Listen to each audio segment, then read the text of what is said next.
As much as I might like a vignette effect for certain images, I actually add it as a creative effect sometimes, as a matter of fact. Generally speaking, with older images that show a vignetting, a darkening of the corners, I prefer to remove that effect. You can see in this image the vignetting is rather obvious, especially up in the sky, where the sky is relatively bright, but in the corners it appears quite dark.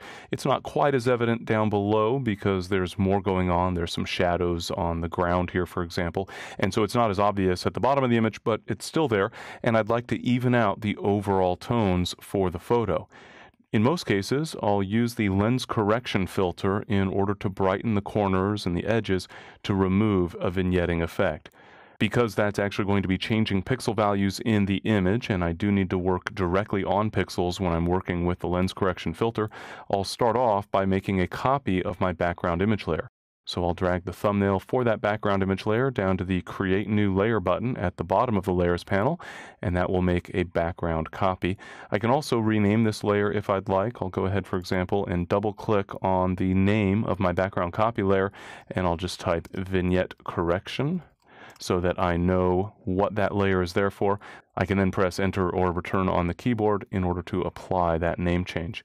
I'll then choose Filter followed by Lens Correction from the menu, and that will bring up the Lens Correction dialog. I won't be making use of the auto correction options, so I'll just move directly to the Custom tab in the Lens Correction dialog, and the controls I'm interested in are in the Vignette section, appropriately enough. The amount slider determines how strong an adjustment will be applied to the image. Moving toward the right will brighten the edges of the image, where moving to the left will darken the edges of the image. I'll leave the amount value at a strong negative value so that we can see a stronger vignetting effect here, just so that we can better see the effect of changing the midpoint value. If I move the slider to the left for midpoint, you'll see that that vignetting effect moves further into the image, and if I move over toward the right, you'll see that less of the image is being corrected. So in essence, I'm defining the size of that vignette area in terms of the adjustment, the correction that will be applied. I'll go ahead and first fine-tune the amount. I'll lighten the edges of the image, obviously, in this case. And I need to be careful. I need to pay attention to the image while I'm working, because the vignetting is affecting not just the corners, but also the edges of the photo. And I can see the corners still have a little bit of a vignette effect, but the edge is getting quite bright.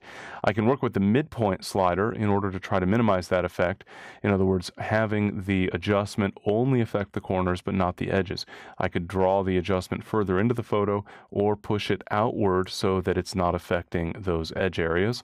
So now we can see that this portion of the photo is not being lightened quite as much, and actually right about there I think it's not being affected at all, whereas that amount slider is still going to be relatively effective at adjusting the corners. So I can continue tinkering with those adjustment settings as needed until I'm happy with the result.